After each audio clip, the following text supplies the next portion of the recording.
ঝড় বৃষ্টি বজ্রবিদ্যুৎ সহ নানান সমস্যার মধ্য দিয়ে খোলা আকাশের নিচে দাহ করতে হতো মৃতদেহ।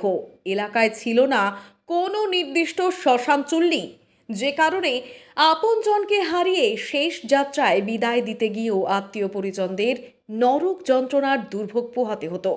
তাই এগিয়ে এসে এলাকাবাসীর দীর্ঘদিনের দাবি পূরণ করল পঞ্চায়েত সমিতি। আজ আরশা পঞ্চায়েত সমিতি ও আরশা ব্লক প্রশাসনের উদ্যোগে আরশা গ্রামের নদী ঘাটে শ্মশান চুল্লির শুভ উদ্বোধন হলো। এদিন আনুষ্ঠানিকভাবে ফিতে কেটে শ্মশান চুল্লির শুভ উদ্বোধন করলেন আরশা ব্লকের বিডিও গোপাল সরকার ও তৃণমূলের শ্রমিক সংগঠনের জেলা সভাপতি উজ্জ্বল কুমার।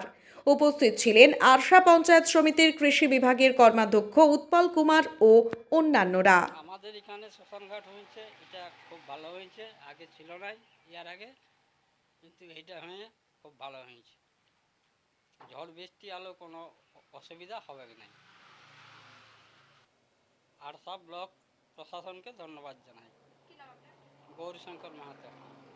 দেখুন, আমাদের এখানে এলাকার আরশা মূলত আমাদের এখানে পপুলেশন অনেক বেশি আরশা গ্রামের এবং ফলফল গ্রাম, এই দুটো গ্রামের ওই শ্মশানে যাই।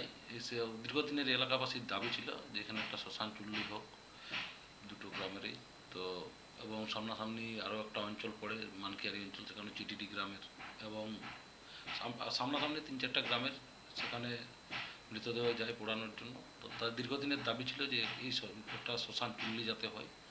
আমরা এটা ফিনান্স থেকে পঞ্চায়েত সমিতি 2022 সালে আমরা প্রপোজাল পাঠাই, তারপরে শ্মশান চুল্লির এটা আমাদের কমপ্লিট হয়েছে।